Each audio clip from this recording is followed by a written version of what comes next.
selamat datang di Wakils Wawancara Wakils. Hari ini kita bakal kedatangan tamu yang spesial, mahasiswa semester 3 dari STMIK Madura Indonesia, berkacamata, dan menurut aku dia cantik banget guys. Nah, nanti topik hari ini kita bakal membahas tentang servis strategi, dimana nanti kita akan mengetahui apa sih servis strategi itu. Dan nanti kita akan mencari tahu apa sih pendapat dia tentang servis strategi ini. Oke, tanpa berlama-lama, kita panggil aja dia, Manda Yulia dari STMIK Madura Indonesia. Selamat datang kami ucapkan kepada guest star kita hari ini, dan selamat menyimak.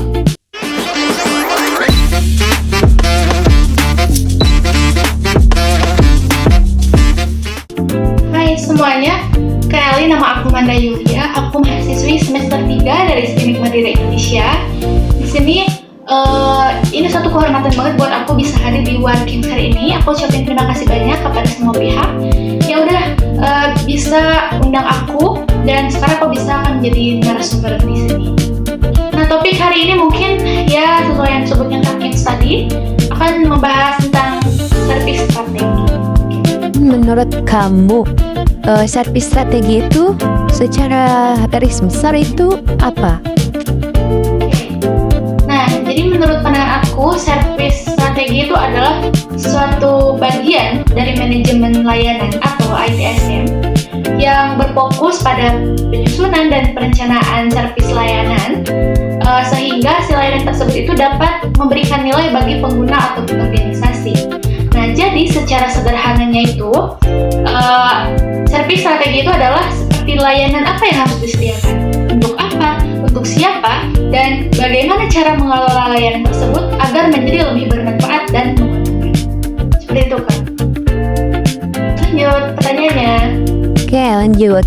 Jika kamu seorang programmer dan kamu membuat produk berupa aplikasi learning management system di perguruan tinggi, bagaimana kamu menyusun servis strategi ini supaya si LMS itu bisa berjalan dengan baik dan lancar? Oke, bagaimana jika aku menjadi seorang programmer di kampus, dan servis strategi apa yang akan diterapkan pada learning management system itu?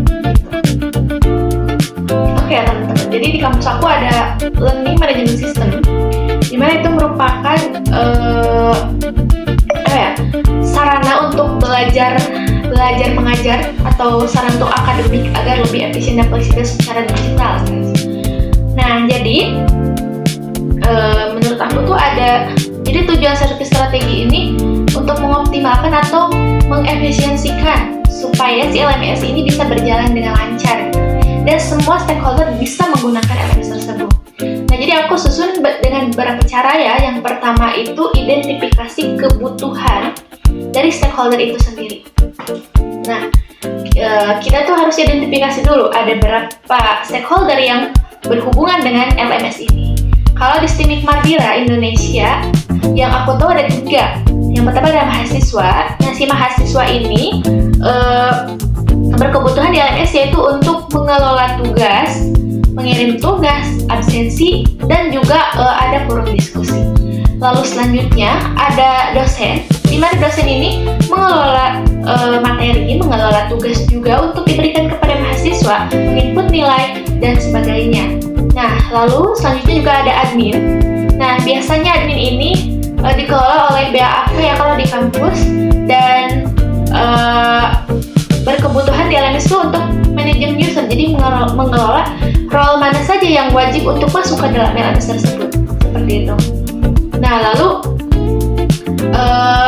dengan kita bisa mengidentifikasi stakeholder tersebut, jadi kita tahu apa yang dibutuhkan stakeholder itu dan apa saja yang diinginkan supaya si LMS ini dapat berkembang untuk kemajuan selanjutnya. Oke, selanjutnya ada model layanan atau service model, di mana saya itu kayak menentukan model layanan LMS itu. Yang pertama ada cloud based LMS, itu harus bisa diakses kapan saja, di mana saja, dan kapanpun supaya mahasiswa dan stakeholder lainnya bisa menggunakannya mudah. Lalu ada role based access, di mana role based access itu harus bisa diakses juga oleh stakeholder, mahasiswa, dosen, dan admin. Untuk saat ini sih kayaknya hanya itu ya yang saya tahu. Selanjutnya ada scalable system, di mana ini tuh mampu menangani ribuan user. Lalu ada modular system, dan ini tuh untuk memudahkan si LMS ini bisa dikembangkan untuk masa depan. Jadi kan nggak mungkin ya LMS perkembangannya hanya sampai saat ini, tapi semakin ke depan dan semakin lebih maju, LMS pasti harus lebih berkembang. Karena semakin banyaknya juga mahasiswa, semakin ke depan mahasiswa akan semakin banyak.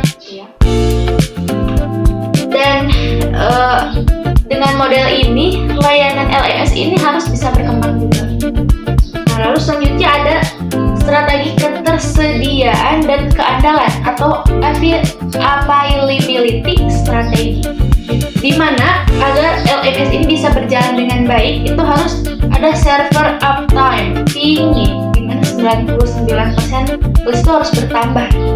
Lalu ada backup data otomatis. Kalau misalkan di kampus itu kan ruang lingkup datanya itu sudah banyak ya, jadi otomatis harus ada backup data otomatis dan secara real time juga. Soalnya kalau misalkan manual, bayangin aja 1000 mahasiswa harus di backup datanya secara manual. Itu tidak masuk akal guys, itu pasti butuh waktu berhari-hari dan pasti capek banget buat admin yang mengerjakan tersebut. Lalu ada sistem monitoring server dan load balancing saat traffic tinggi. Nah, di mana itu tuh biasanya kalau bug atau loading itu biasanya terjadi saat UTS atau UAS. LMS ini digunakan secara serentak oleh mahasiswa. Nah, sehingga dengan adanya load balancing saat traffic tinggi itu jadi bisa teratasi gitu. Dan biar mahasiswa ini tidak terlalu mengeluh saat ada kendala saat ujian, dan itu bisa cepat ditangani. Nah, hal ini tuh penting agar LMS itu tidak down ya saat digunakan massal. Itu emang sering menjadi kendala bagi para admin ya kalau misalkan ada UTS dan UAS. Nah, selanjutnya ada strategi keamanan atau security strategi, di mana menurut aku ya ada beberapa cakupan. Pertama ada autentikasi login yang aman. Soalnya itu emang harus banget ya guys, harus semua orang pasti menginginkan login yang aman. Lalu ada enkripsi data pengguna, hak akses berbasis peran. Nah, itu hak akses berbasis peran itu maksudnya adalah di mana mahasiswa harus login sebagai mahasiswa, dosen harus login sebagai dosen, dan admin harus login sebagai admin. Itu untuk meminimalisir kecurangan atau permasalahan gitu, supaya tidak semuanya bisa mengakses semau mereka gitu, biar tidak terjadi kesalahan yang bisa membuat kerugian bagi berbagai pihak. Selanjutnya ada perlindungan dari serangan cyber. Misalnya supaya si keamanan data para stakeholder ini bisa terlindungi dan dia melindungi dari serangan-serangan yang tidak diinginkan seperti SQL atau DOS. Nah, keamanan ini juga menjaga kepercayaan kampus dan juga stakeholder supaya bisa terus menggunakan LMS. Nah, lalu ada strategi support dan maintenance, di mana LMS ini agar bisa terus berjalan dengan baik gitu ya. Yang pertama ada helpdesk atau customer support. Nah, masih menyambung dengan yang tadi, di mana kalau misalkan si LMS ini tiba-tiba server down, jadi si stakeholder ini si mahasiswa ataupun yang menggunakan itu bisa menghubungi gitu, bisa cepat-cepat menghubungi dengan adanya helpdesk. Jadi bagaimana cara mengatasi si server ini biar tidak down? Nah, dengan adanya helpdesk ini juga bisa mempercepat dan mengefisiensi waktu supaya teman-teman atau misalkan mahasiswa bisa cepat mengakses tugas ini agar supaya tidak lama menunggu permasalahan dari LMS ini gitu. Nah, lalu ada dokumentasi penggunaan, training untuk dosen dan admin. Nah, sebetulnya sih emang tidak semua dosen menggunakan LMS. Kenapa? Mungkin yang pertama karena dari salah satu dosen itu mungkin kurang memahami bagaimana cara kerja LMS. Dan yang kedua, mungkin karena LMS itu terlalu ribet bagi orang-orang yang suka secara manual atau misalkan secara yang lebih mudah gitu. Nah, jadi dengan adanya training bagi dosen dan mahasiswa, setidaknya mereka tahu apa sih fungsi LMS ini dan apa kegunaannya. Dan apabila mereka sudah tahu apa sih fungsi LMS, bagaimana cara kerja LMS ini, mungkin mereka akan mengerti, oh iya LMS ini mudah digunakan dan ini cukup enak sekali untuk belajar secara online gitu. Ini membantu sekali. Bagi saya sendiri juga sampai semester 3 saat ini emang LMS ini sangat membantu dengan adanya ini. Jadi mau UTS secara online, mau UAS secara online, tugas tinggal ngupload secara online. Jadi itu mengurangi beban waktu kita untuk mengerjakan secara manual, guys. Seperti itu. Nah, dan yang terakhir ada strategi evaluasi atau continuous improvement, di mana servis strategi itu tidak berhenti saat LMS berjalan. Nah, tetapi yang pertama itu mengumpulkan feedback pengguna. Jadi gini, LMS itu kan tidak berjalan, tetapi perkembangannya juga terus berjalan, tidak berhenti sampai di sana. Nah, jadi nanti servis strategi ini meminta feedback dari stakeholder yang menggunakan LMS itu, apakah ada gangguan selama menggunakan LMS atau apakah ada kendala. Nah, nanti setelah kita mendapatkan feedback dari pengguna, nah nanti kita bisa tahu apa yang harus kita perbaiki dari LMS ini, apa yang harus kita tambahkan deh fitur-fitur LMS ini, apakah LMS harus dikembangkan lebih jauh, apakah harus ditambahkan dengan beberapa hal atau lain-lain, mungkin seperti itu.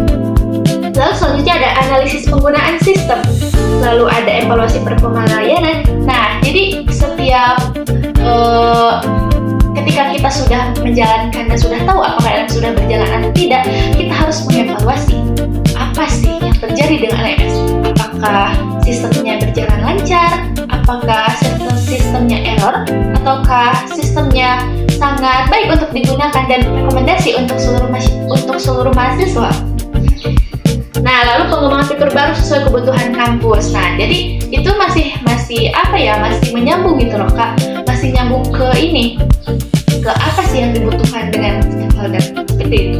Makanya tadi, kenapa kita harus ada identifikasi kebutuhan stakeholder? Ya karena LMS akan terus berkembang dan akan terus ada perubahan secara real time, secara berkelanjutan, dan tidak hanya di sana-sana aja gitu. Meskipun LMS sudah berjalan, tapi perkembangannya itu tidak hanya di sana saja, tapi terus sampai kapanpun itu akan tetap terus berjalan.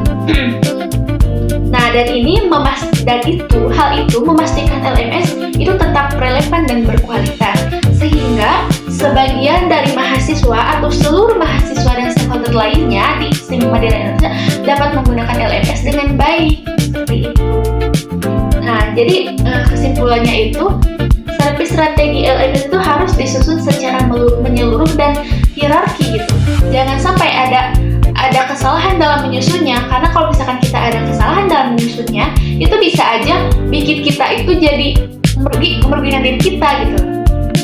Nah, yang pertama itu tadi ya, kebutuhan pengguna. Apa sih kebutuhan pengguna untuk LMS yang kita akan terapkan servis strategi ini? Yang kedua, nilai layanan. Nilai layanan apa sih yang diberikan oleh LMS bagi stakeholder? Lalu model layanannya seperti apa? Keandalan sistem. Jadi apa sih yang bisa dilakukan oleh LMS ini? Keamanan. Nah, apakah keamanan pengguna atau user itu dapat terjaga aman oleh LMS ini? Nah, sehingga kalau misalkan keamanan sudah terjaga, maka itu akan menjadi kepercayaan bagi pengguna. Lalu ada dukungan pengguna dan evaluasi berkelanjutan. Itu harus wajib banget ya, evaluasi berkelanjutan, supaya kita dapat mengetahui apa yang harus kita perbaiki, apa yang harus kita tambahkan, dan apa yang harus kita kembangkan untuk kemajuan dan di masa depan seperti itu. Nah, dengan strategi ini, LMS ini tidak hanya berjalan dengan baik, tetapi juga berhasil digunakan dan memberi dampak nyata bagi kehidupan bagi perguruan tinggi. Nah, jadi menurut aku ya Kak, kalau misalkan dengan adanya servis strategi ini bisa lebih membantu gitu. Apa sih yang harus dilakukan oleh LMS? Apa yang dibutuhkan oleh pengguna seperti itu? Jadi dengan kita tahu bahwa misalkan kita butuh ini, kita butuh itu. Nah, maka dari itu kita akan bisa berkembang. Kita akan bisa mengembangkan LMS itu ke jenjang yang lebih maju. Oke, thank you buat tim Swarkims. Makasih juga buat semuanya. Thanks udah nonton aku. Dan kalau misalkan kalian ada pertanyaan, kalian boleh DM aku ya di Instagram aku @manda_yulia_. Nanti aku jawab satu-satu, oke? Bye-bye. See you di wawancara berikutnya. Wow, itu jawaban yang luar biasa banget dari gue Starry hari ini. Dan semoga teman-teman bisa menyerap dari apa yang dikatakan oleh Manda Yulia sebagai tamu undangan spesial kita. Dan semua bisa bermanfaat ya pengetahuannya. Dan nanti silahkan kalian hubungi ke IG-nya @mandayulia_. Bahwa ini silahkan tanya-tanyakan mengenai seputar strategi itu. Dan aku harap teman-teman bisa belajar lebih giat, lebih mencari performanya lebih rajin lagi. Dan makasih buat teman-teman yang udah nonton Work Games kali ini. Dan see you di Work Games selanjutnya. Dan kita bisa bertemu lagi dengan semua kita bisa mengundang gue Starry yang lebih menarik, lebih seru lagi. Dan boleh kalian kasih rekomendasi aku untuk undang siapa. Bye bye. See you. Terima kasih.